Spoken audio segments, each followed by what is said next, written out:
সালাত 8 রাকাত না 20 রাকাত?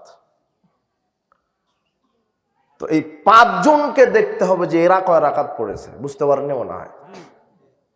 যদি 5 জন ব্যক্তির মধ্যে কেউ যদি 20 রাকাত পড়ে থাকে তাহলে সেটা সুন্নাত হবে, আর যদি কেউ পড়ে না থাকে তাহলে আর সুন্নাত হওয়ার সুযোগ নাই। কোরআন হাদিস তদন্ত করে 5 জন আর কেউ 20 রাকাত পড়েনি, কাজেই 20 রাকাত পড়া বেদাত, 8 রাকাত পড়াই সুন্নাত। যতই ব্যাপারে হাদিস আছে একটাও ঠিক নয়। 20 রাকাত ওমর রাদিয়াল্লাহু আনহুর যুগে পড়া হতো, মানুষেরা পড়তো, সব মানুষের বানানো, ঠিক নয়। মান আমেলা আমালান লাইসা আলাইহি আমরুনা ফাহুয়া রাদ। যে ব্যক্তি কোনো আমল করলো ওই আমলে যদি রাসূল সাল্লাল্লাহু আলাইহি ওয়াসাল্লামের নির্দেশ না থাকে তাহলে সে আমলটা কি? বাতিল। মানে একটা আমল করার পূর্বে 5টা শর্ত প্রয়োজন। কয়টা? 5টা। আর একটা আমল করার পূর্বে কয়জন ব্যক্তির নীতি দেখতে হবে? 5 জন।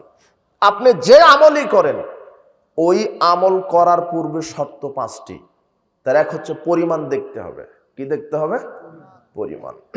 2 জায়গা, স্থান।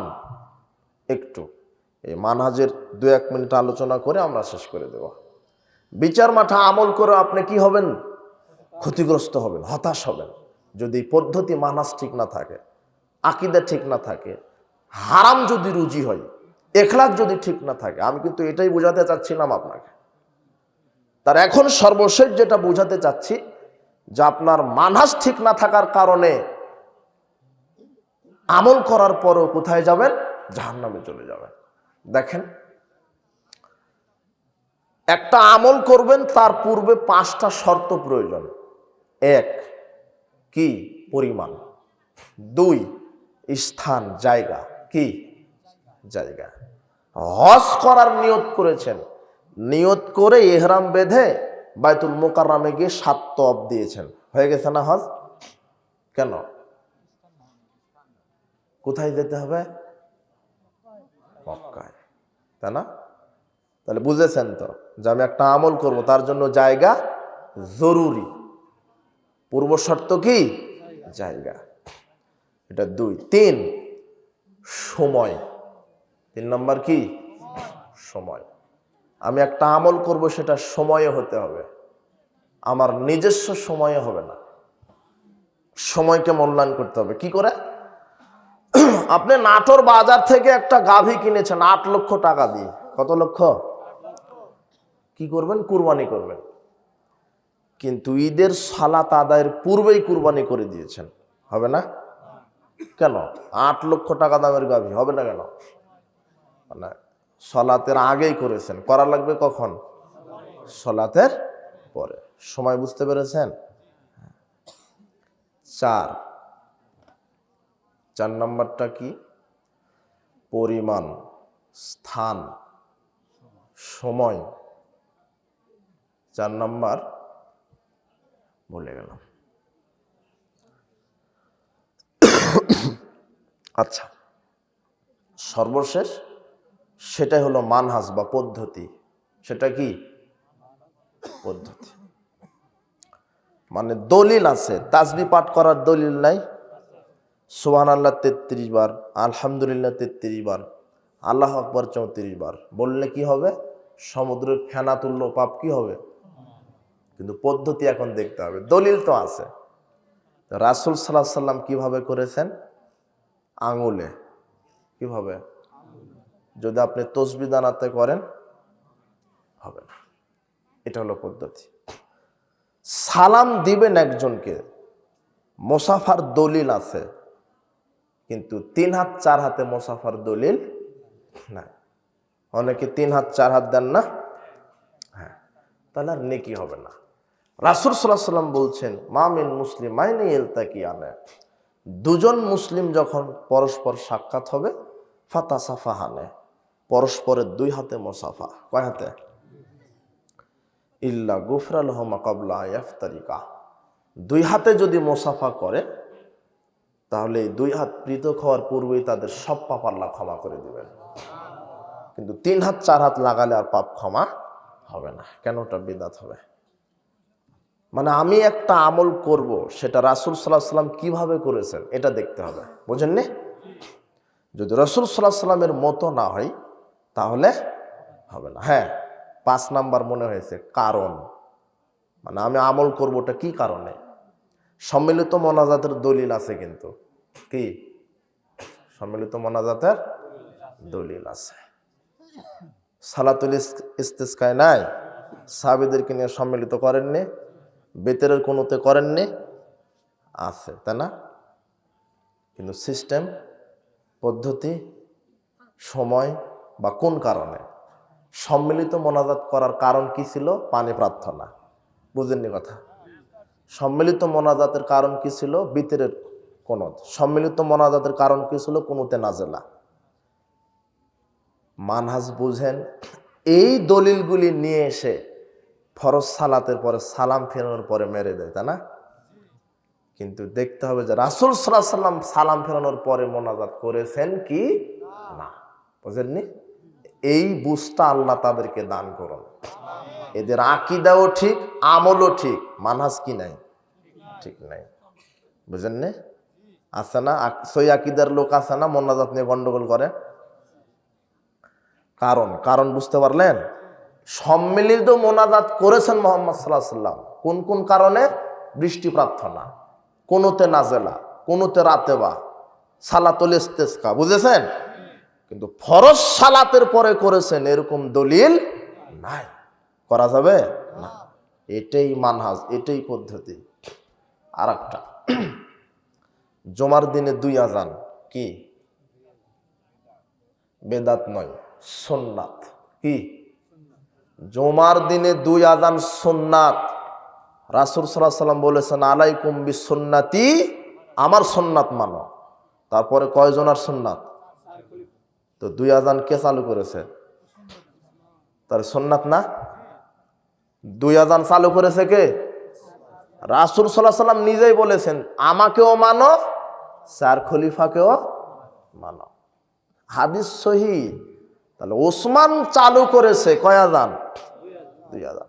দলিল আছে, 2 আজান দেওয়ার দলিল আছে। কিন্তু বর্তমানে যেই সিস্টেম চালু আছে বাংলাদেশে 2 আজান, এই আজান টাটকা বেদাত। টাটকা, মানে ওসমান রাদিয়াল্লাহু আনহুর আজান চালু নাই, পদ্ধতি কি নাই, মানহাজ বুঝেন। আমি মানহাজ বোঝাচ্ছি। দলিল আছে, দলিল থাকার পরও আমল করা বেদাত যদি কিনা ঠিক থাকে। মানহাজ বুঝেননি? 2 আজানের দলিল কি আছে? 617 নম্বর হাদিস। কত? 917 নম্বর হাদিস, সহিহ মুসলিম, বুখারী। ওসমান রাদিয়াল্লাহু আনহু বলছেন প্রথম আজান দিয়ে আসো জাওরা নামক বাজারে। মানুষ ব্যস্ততা থাকে বাজার ওই সময়, প্রথম আজান দিয়ে আসো যাতে বুঝতে পারে এখন সালাতের সময় হয়ে গেছে।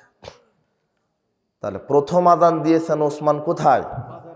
বাজারে, জাওরা নামক বাজার স্থানে। ওটা বাজার, জাওরা নামক বাজার।